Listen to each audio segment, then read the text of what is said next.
कल, आज और कल लाल गोयल के संग में आपका बहुत बहुत स्वागत है। आज हम जिन विशिष्ट अतिथि के साथ हैं उनका मैं परिचय कराऊं, उससे पहले मैं उनका हार्दिक अभिनंदन करता हूं। जवाहरलाल जी, आपका बहुत बहुत स्वागत है हमारे कार्यक्रम कल, आज और कल लाल गोयल के संग में। यह कार्यक्रम V4 news, global TV, V4 stream, news गांव से, संवाद सरोकार news, organ donation India foundation एवं ज्ञान द्वारा प्रस्तुत किया जा रहा है। श्री जवाहरलाल जी, आपका एक बार पुनः स्वागत है हमारे कार्यक्रम कल, आज और कल लाल गोयल के संग में। आज हम आपके उन अछूते पन्नों को देखना चाहेंगे जो लोगों को नहीं पता है। मैं पहले परिचय करा दूं। जवाहरलाल जी स्टेट इंचार्ज प्रभारी हैं, अपना प्रदेश प्रभारी हैं Republican party of India Athawale group के उत्तर प्रदेश के। आप Republican party of India Athawale के कार्यकारी प्रदेश अध्यक्ष थे 2014 से 2017 तक। आप प्रदेश अध्यक्ष रहे 2017 से 2019 तक और वर्तमान में आप प्रदेश प्रभारी हैं 2019 से, और आप पूरी तरह राजनीति में सक्रिय हैं। लेकिन आज हम आपसे पूछना चाहेंगे जवाहरलाल जी, आपका जन्म कहाँ हुआ, आपकी प्रारंभिक शिक्षा कहाँ हुई, कुछ ऐसे संस्मरण जो आपको याद आते हो वो बताना चाहेंगे हमारे दर्शकों को। श्री जवाहरलाल सागर प्लीज। नमस्कार। मेरा जन्म उत्तर प्रदेश में मथुरा में हुआ था। 15 नवंबर 1951 को मथुरा में हुआ था।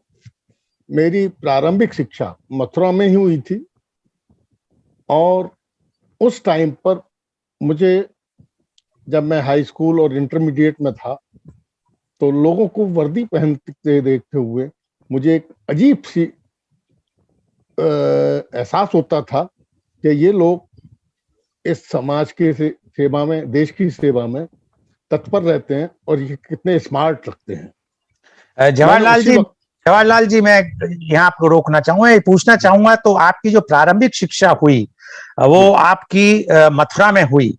थोड़ा सा अपने परिवार के बारे में बताना चाहेंगे कि आपका परिवार क्या कार्य करता था और किस तरह आपके घर में माहौल था पढ़ाई के बारे में।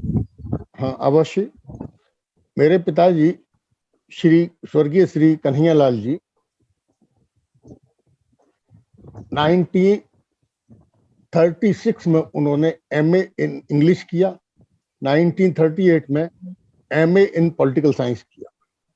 इसके बाद तब उच्च शिक्षा नहीं होती थी, उच्च शिक्षा के लिए जाना पड़ता था आगरा। फिर वहीं पे गवर्नमेंट हाई स्कूल में मेरे पिताजी पहले वाइस प्रिंसिपल रहे।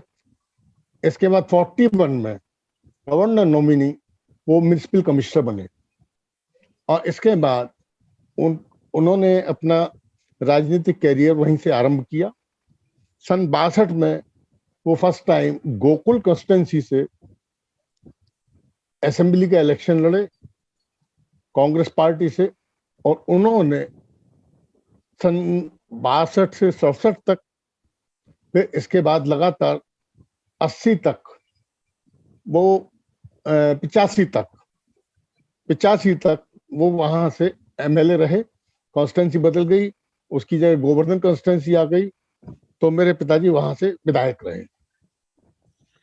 क्योंकि मैं अपने आप में ये देखने के लिए कि मुझे बड़ा शौक था, तो मैं शुरू से ही, मैंने फर्स्ट टाइम ही हाई स्कूल में ही NCC ले ली थी, NCC जूनियर डिवीजन, क्योंकि मुझे यूनिफॉर्म पहनने का शौक था।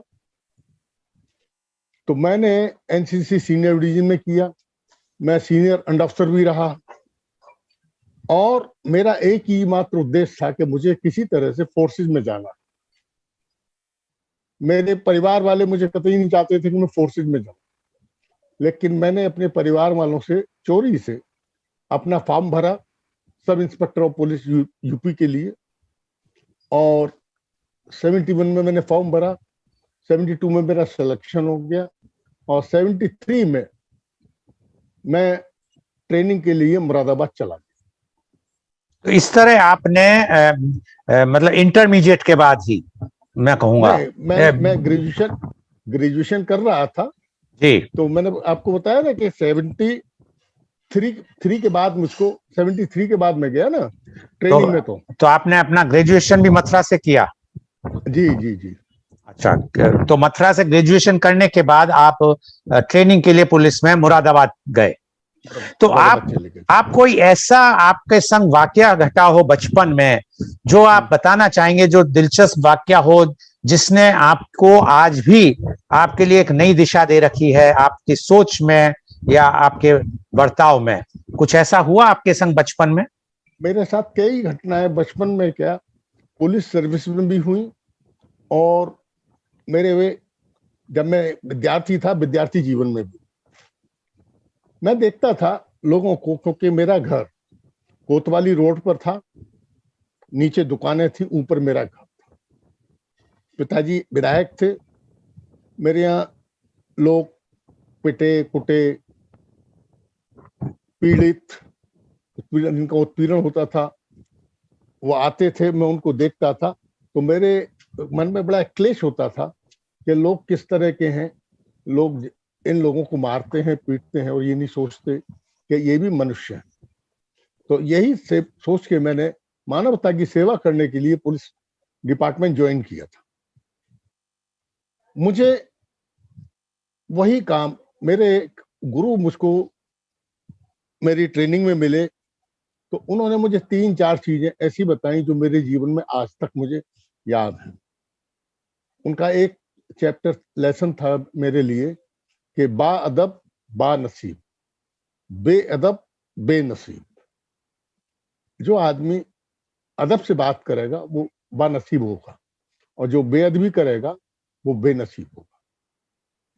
इसी तरह से उन्होंने एक और बताई मुझे, बोले जब तुम ट्रेनिंग टाइम में कि जब तुम ऑफिसर बन के पोस्टेड हो गए, किसी थाने में पोस्टेड हो गए, किसी थाने के इंचार्ज हो गए, तो वहां तुमको बहुत लोग लालच देंगे और वहां जाके जब तुम पहुंचोगे तो तुमको लालच देंगे, दबाव डालेंगे, राजनीतिक दबाव आएगा और उस वक्त अगर तुम गरीबों की मदद नहीं करते हो तो तुम कैसे करोगे। मैंने फिर उनसे एक ही बात कहता था, मैंने चाहे सब नौकरी, लेकिन जिस चीज का बीड़ा लिया है, जिस उद्देश्य से हमने पुलिस फोर्स ज्वाइन किया है उसको हमें पूरा करना है।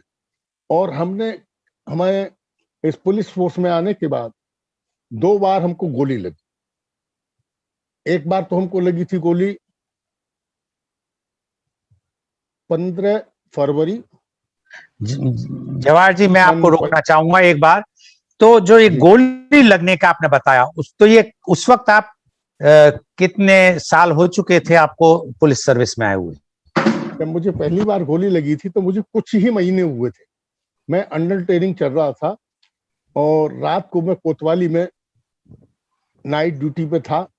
तो उसी वक्त एक ट्रक वाले ने आके सूचना दी कि कुरावली रोड पर लोगों ने पेड़ काट के रोड के ऊपर डाल रखा है और ट्रकों को लूटने का प्रयास कर रहे हैं। तो उसने आके वहां रोका तो मैं उसी ट्रक में बैठ के अपने साथ 2 कांस्टेबल लेके वहां चला गया। वहां जाके देखा तो हम नीचे बैठे हुए थे, ऊपर हमने ट्रक के अपने पुलिस फोर्स में बिठा दिया। हमारा मंशा था कि उनको घेर के पकड़ ले।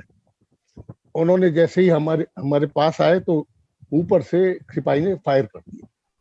बदमाश ये समझ के कि पुलिस से भागे, ईख के खेत में घुस गए। तो हमने उसको 3 आदमी होते हुए भी हमने उसको 4 तरफ से किया। एक तरफ नहर थी तो घेरने पे ईख के अंदर ही एक बदमाश हमको मिला तो उसको हमने पीछे से पकड़ लिया। उसके हाथ में रिवॉल्वर थी तो पीछे से जब पकड़ लिया तो उसने झटका मारा रिवॉल्वर पे और उसी वक्त फायर हो गया। तो हमारे बाएं बाजू में, बाएं हथेली पे गोली आर पार हो गई। लेकिन हमने हिम्मत नहीं तोड़ी, हमारे दूसरे हाथ में पिस्टल थी, हमने पिस्टल लेके उसके लगा दी। मेरे साले अगर बकवास करे तो गोली मार देंगे, और उसका रिवॉल्वर ले लिया हमने। हमारे साथी लोग आ गए, हमने उसको पकड़ लिया। बड़े उत्तेजित हुए, वो कहने लगे नहीं हम इसको मारेंगे। मैंने मारने नहीं देंगे, कानून, हमने जो कानून पढ़ा है जिसके लिए हम आए हैं, उसने जब हमने उसको अरेस्ट कर लिया तो हमारा काम उसको मारने का नहीं है, सजा देने का काम न्यायालय का है। हम उसको ले आए, बहुत कुछ पूछा उससे, करीब करीब नहीं तो 14-15 जो ट्रक रॉबरी हुई थी उनकी रिकवरी हुई, उनका सामान बरामद हुआ। उस दिन से एक दिमाग में जरूर आ गया कि इन बदमाशों के ऊपर रहम नहीं करना चाहिए, क्योंकि घटनाएं ऐसी ऐसी होती थी। कहीं डकैती डालते थे डकैत तो घरों में माँ बाप के सामने ही बच्चों के साथ रेप करते थे, लूट के ले जाते थे, बड़े असहाय हो जाते थे आप। इसी तरह से एक घटना हमारे साथ घटी 14 नवंबर 1979 में। हम कोतवाल थे अलीगंज के, तो हम एक जगह डकैती पड़ गई थी, तो छविराम ने डकैती डाली थी। उस डकैती को छविराम तो उस वक्त बहुत कुख्यात डकैत के उसमें आता था। हाँ, वो उसका वो इंटर स्टेट एक्यूज था, उसका आईएस करके गैंग था, IS 165, मुझे आज भी उसका गैंग का नंबर याद है। तो उसने डकैती डाली थी एक पंडित जी के नगला जऊ में। तो डकैती उस वक्त के लिहाज से करीब करीब करीब करीब 1 करोड़ रुपए से ज्यादा की डकैती पड़ी थी। तो SSP बड़े परेशान थे, DK तिवारी SP थे। उन्होंने कहा कि भाई किसी तरह से उसको वर्कआउट कीजिए, और हमने कहा सर कोशिश करते हैं। छबराम को, क्योंकि छबराम यादव था और काली नदी का जो एरिया है वो यादव बाहुल्य है, वहां लोग कितने ही पड़े रहे, अब पुलिस जाती थी तो वो अपना खेतों में काम करने लग जाते थे और संगठित होकर ग्रोह बनाते थे, रात को डकैती डाल लेते थे। तो हमको जब हम गए तो हमने सुबह 4 बजे से कॉम्बिंग शुरू की। तो 3 बजे दोपहर को हमारी पार्टी के कुछ लोग, एक महाखेरा गांव था उसमें से गुजर रहे थे, तो फायरिंग की आवाज आई, तो हम उसकी तरफ भागे। तो जब तक हम पहुंचे थे तो बदमाशों ने हमारे दो कांस्टेबल को इंजर्ड कर दिया। हमने उसको चारों तरफ से कॉर्डन डाला, क्योंकि हमारे पास फोर्स ज्यादा था, PSC थी, सिविल पुलिस का फोर्स था। और कॉर्डन डालने के बाद हमने चारों तरफ से कॉर्डन डाल के और अपना कॉर्डन शॉर्ट करते चले गए, आगे बढ़े। उस मकान के बराबर की मकान को हमने अपना टारगेट बना के उसके ऊपर चढ़े, जिससे हम उसको बदमाशों को टारगेट कर सके। बदमाशों की गोली चल रही थी, तो हम उस जगह पहुंचे। हमने जल्दी में अपनी रिवॉल्वर तो दे दी कांस्टेबल को और उसकी राइफल ले ली। रिवॉल्वर का होलिस्टर, उसके कार्टेज हमारे पास थे, और राइफल के उसके राइफल में 5 ही कारतूस पड़े हुए थे, उनको लेके मकान के ऊपर चढ़ गए। बदमाश जहां से फायर कर रहा था उधर हमने पोजीशन ली। पोजीशन लेने के जब हम फायर करने के लिए सर उठाया तो एक फायर हमारे बाईं तरफ आके लगा, तो बाईं तरफ गाल पर, हाथ में और सीने पर। तो हमने थोड़ा सा अपने आप को प्रोटेक्ट किया। फिर दोबारा हमारी राइफल लोड थी, दोबारा हमने फिर कोशिश की, तो बदमाश ने दूसरा फायर कर दिया। दूसरा हमारे राइट हैंड पे आके लगा, राइट साइड में। तो हमारे ब्लीडिंग ज्यादा हो रहा था। हमारे साथ में एक हवलदार था PSC का, आई थिंक उत्तराखंड का था वो, तो वो लिए हुए था TMC। तो हमने उससे कहा, मैंने उस्ताद हमको गोली लग गई है और जरा एक बस्ट मारो।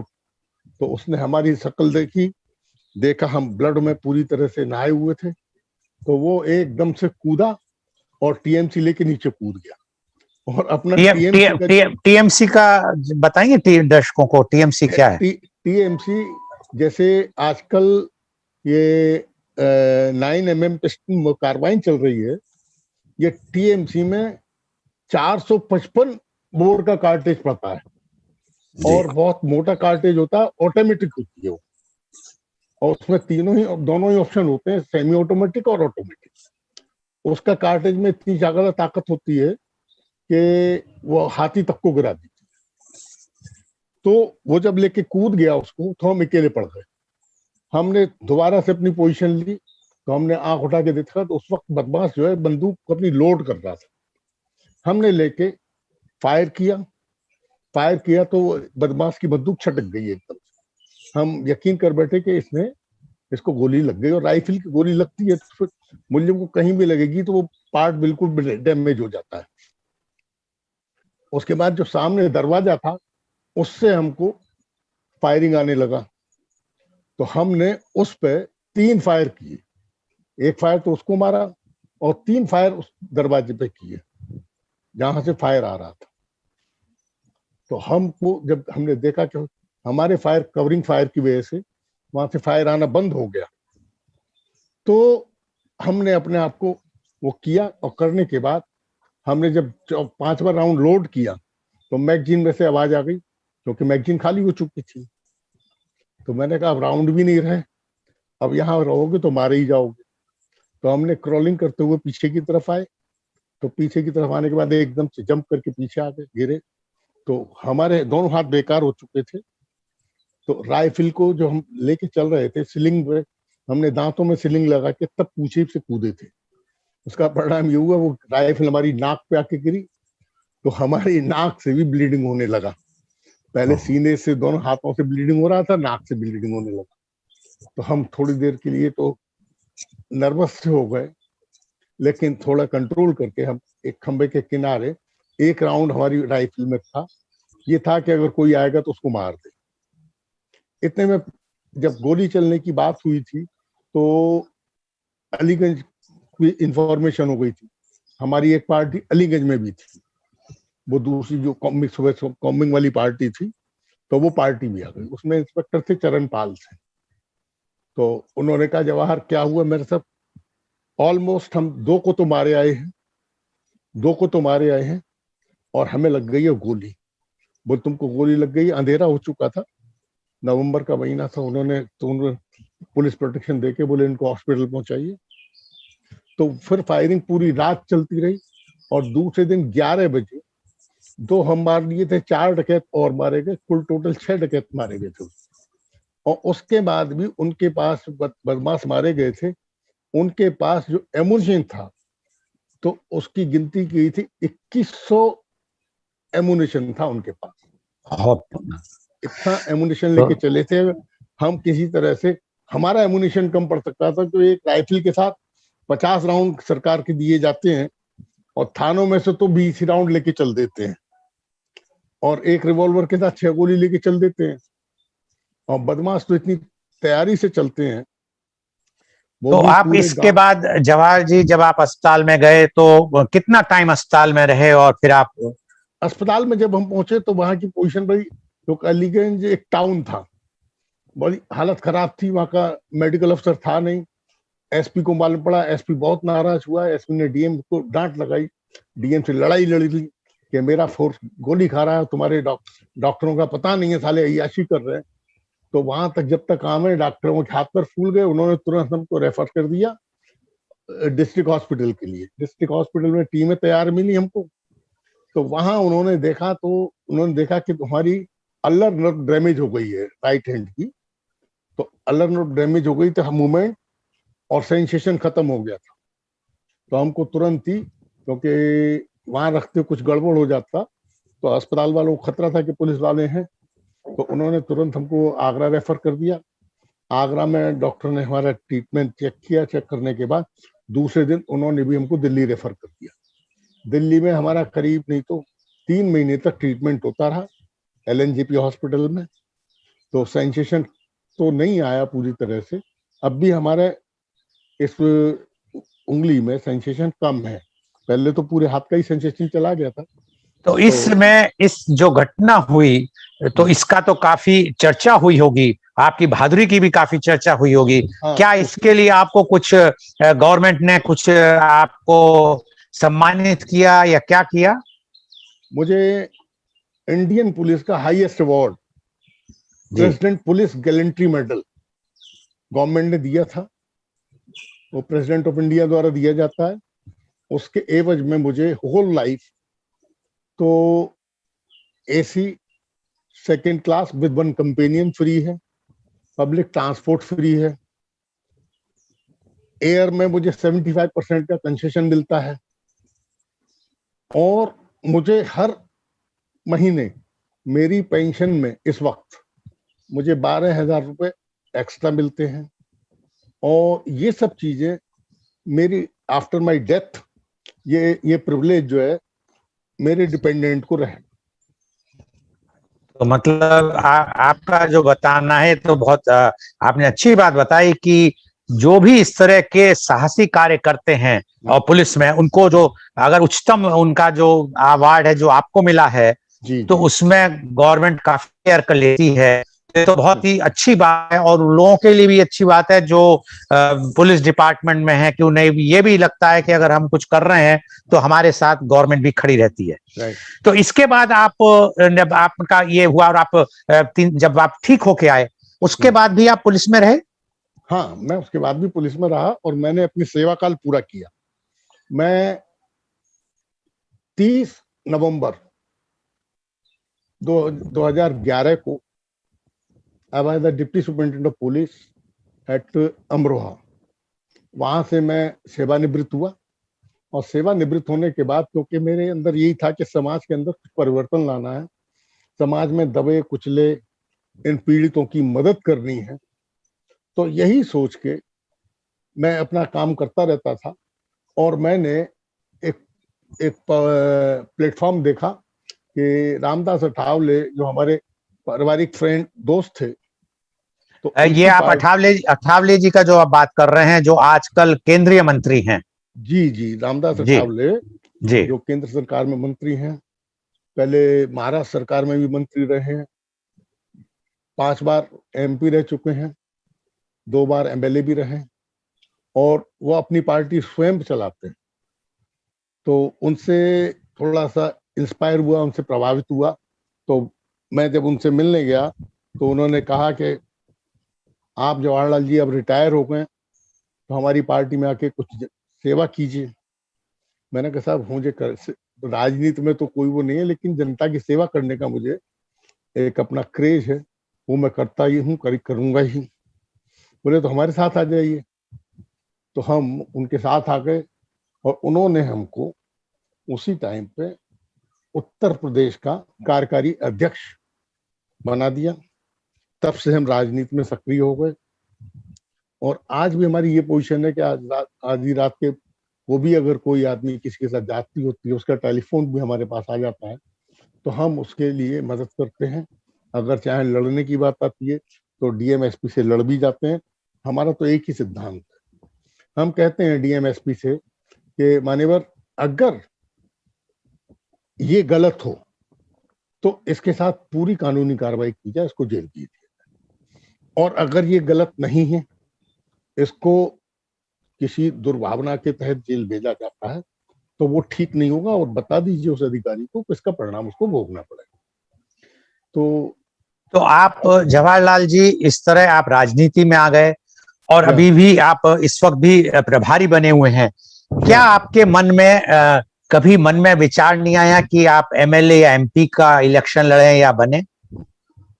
एक्चुअली मेरा छोटा भाई पूरन प्रकाश सन 91 में मेरे पिताजी वाली कॉन्स्टिट्यूंसी से पहली बार विधायक बना, और आज वो 5वीं बार का विधायक है।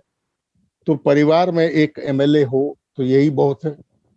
हमारा मानना यह है कि सब पद, राजनीतिक पद सब के पास नहीं होने चाहिए। हालांकि जहां पदों की बात है, तो मेरी पत्नी है, वो जिला पंचायत की सन 94-95 के जो इलेक्शन हुए थे, तो जिला पंचायत में सबसे ज्यादा वोटों से जीतने वाली उत्तर प्रदेश की महिला थी, कि वो मथुरा से ही वार्ड नंबर 16 से जीती थी, और उस वक्त वो करीब 12,000 वोट से जीती थी जी। और उनका रिकॉर्ड काफी दिन तक रहा। तो इसका मतलब आपके परिवार भी ऐसे राजनीति में, आपके ब्रदर भाई जो हैं वो भी MLA हैं, आपकी वाइफ भी रह चुकी हैं जिला पंचायत की सदस्य। तो आप क्या आज के क्या रिटायर्ड लाइफ जी रहे हैं या राजनीति में सक्रिय हैं? कुछ बताना चाहेंगे? मैं राजनीति में सक्रिय हूँ, समाज सेवा में सक्रिय हूँ। अभी पिछले दिनों जब ये लॉकडाउन लगा था तो मैंने लोगों के परेशानियों को देखते हुए, मैं टीवी देखता था तो बड़ा कष्ट होता था कि लोग भूखे जा रहे हैं, लोग सड़क पे ही मुर्दे जीव जंतु का मांस खा रहे हैं। तो उसको देख के फिर मैंने ये सोचा कि मैं 500 पैकेट रोज बनवा के लोगों को बांटूं। तो कुछ दिन मैंने पैकेट बनवाए तो मुझे ये एहसास हुआ कि मैं जो पैकेट बनवाता था उन लोगों के लिए, तो मेरी कॉलोनी के आसपास के लोग ही बहुत आ जाते थे, और मालूम हुआ कि 500 पैकेट में बनवा रहा हूँ तो 200 पैकेट ही बंटने के लिए जा पाते थे। तो हमारे बच्चों ने कहा कि पापा ये चीज छोड़िए। मैंने भाई कुछ तो करें। बोले आप ऐसा है, गरीब लोगों की लिस्ट बना लीजिए, इससे क्या है कि पैकेट बनते अगर 2 घंटे 3 घंटे भी रुक गया खाना तो खराब हो जाएगा। तो उन्होंने फिर सूखा राशन, जिसमें 5 किलो आटा, 5 किलो आलू, 3 किलो चावल, 2 किलो दाल और 1 किलो तेल और मिर्च मसालों के पैकेट बनवा के मैंने जगह जगह गांवों में जाके, शहरों में जाके चिन्हित करके गरीबों को, क्योंकि हमारे यहाँ ये लॉकडाउन का इफेक्ट किस लोगों पर पड़ता है, या तो रिक्शा चालक है उस पर पड़ता है, या जो रोड के किनारे बैठ के जूते गांठता है, या जो मजदूरी करता है, जो मजदूर है उस पर पड़ता है। तो उन्हीं की लिस्ट बना के फिर मैं उन्हीं को बांटता था, और उसी का परिणाम मुझे हुआ कि मुझे स्वयं कोविड हो गया। लेकिन उसके बाद भी मैंने कोई चिंता नहीं की। मैं आज भी पीछे नहीं हटता हूँ। कहीं भी कोई समाज सेवा की बात आती है तो मैं उसके लिए हमेशा तैयार रहता हूँ। खास तौर से जैसे किसी अननोन डेड बॉडी का क्रिमिनेशन है, तो अगर मुझे सूचना मिल जाती है तो अपना पूरा पैसा मैं अननोन बॉडी के क्रिमिनेशन में लगाता हूँ, और उसको विधि विधान से, अगर वो हिंदू है तो हिंदू रीति रिवाज से, और मुस्लिम है तो मुस्लिम रीति रिवाज से मैं उसका क्रिमिनेशन कराता हूँ, और मुझे इस काम को करने में आत्म शांति मिलती है। ये तो आपने बहुत अच्छी बात बताई कि आज आप इतना सब कुछ होते हुए भी आज भी आप पूरी तरह से सक्रिय हैं समाज सेवा में, और कोविड में के टाइम में आपने इतना कुछ किया कि जिसमें आपने लोगों को फूड पैकेट बांटे, उसके बाद आपने सूखा राशन बांटा, और आप लोगों के क्रियाकर्म भी करवाते हैं जो अननोन बॉडीज होती हैं। आप क्या एक संदेश देना चाहेंगे युवा पीढ़ी के लिए चलते चलते, जवाहरलाल जी? मैं अपने युवा पीढ़ी के लिए एक संदेश देता हूं, अनुरोध करता हूं उनसे कि अपना एक तो एम सेट करो, और द्वेष और लालच को छोड़कर, क्योंकि हमको ईश्वर ने मनुष्य के रूप में जन्म दिया है, और हिंदू मैथोलॉजी को हम मानते हैं तो ये कहते हैं कि हिंदू जन्म मतलब मानव जन्म बहुत जन्मों के बाद मिलता है। तो इस मानवता की सेवा के लिए जितना कर सकते हो, गरीब की सेवा, दरिद्र की सेवा, भगवान की सेवा होती है। आप किसी मंदिर न जाएं, कहीं दान न करें, एक गरीब आदमी को उसको जो मदद कर सकते हैं वो कीजिए, आपको एक असीम आनंद मिलेगा। और मैं तो ये कोशिश अब भी करता रहता हूँ कि किसी बच्चे की अगर फीस जमा नहीं हो रही है और किसी वजह मजबूरी है तो उसको अपना चुपके से उसकी फीस भी जमा करा देता हूँ। उस आदमी को ही तो मालूम पड़ जाता है कि मेरी फीस किसने जमा कराई, क्योंकि जब उसको रसीद मिलती है। तो अब भी मेरा ये है कि अपना मन जितना कुछ बन जाता है मैं उससे अब भी सेवा करता रहता हूँ। उसमें मेरे परिवार का, मेरी अपनी धर्म पत्नी का, मेरे दोनों बच्चों का बहुत सहयोग रहता है। उन्होंने आज तक मुझे कभी भी हतोत्साहित नहीं किया, बल्कि उत्साहित किया है कि आप कीजिए। हमें बहुत अच्छा लगता है। बहुत अच्छा कार्य कर रहे हैं, और हम तो आपको साधुवाद देंगे कि आप जिस तरह सामाजिक कार्य कर रहे हैं, कि इतना सब कुछ आपने देखा, आपने पुलिस में गोली खाई और आपको दूसरी जिंदगी मिली, उसके बाद भी आपने हिम्मत नहीं हारी और पूरी अपनी सर्विस को पूरा किया, और आज भी आप समाज सेवा में लगे हुए हैं। आपको बहुत बहुत धन्यवाद कि आज आपने हमारे संग जुड़े और आपने अपने उन पहलुओं को बताया जो लोगों को, काफी लोगों को नहीं पता है, और इसके लिए आपको बहुत बहुत धन्यवाद और आपको बहुत बहुत साधुवाद जवाहरलाल जी। और आज का जो कार्यक्रम है ये कल आज और कल लाल गोयल के संग, ये V4 news, global TV, V4 stream, news गांव से संवाद सरोकार न्यूज के अलावा फेसबुक और यूट्यूब पे लाइव दिखाया गया. And our endeavour is to bring to you everyday new topic in the media conference with Lal Goyal at 10:30 a.m. And tomorrow our topic is, does India require judicial reform? And our guests are Justice Anjana Prakash, former judge, Patna High Court, New Delhi; Advocate Jyoti Pawar, High Court, Mumbai; Advocate Ramesh Kumar Sharma, renowned lawyer of Western UP, Mathura; Advocate Anita Mahapatra, Attorney Alliance, New Delhi. Please tune in tomorrow for media conference with Lal Goyal at 10:30 a.m. बहुत बहुत धन्यवाद जवाहरलाल जी आपका एक बार पुनः, और आपको हमें पूरी उम्मीद है कि इसी तरह आप सेवा करते रहें और आप एक आदर्श बने युवा पीढ़ी।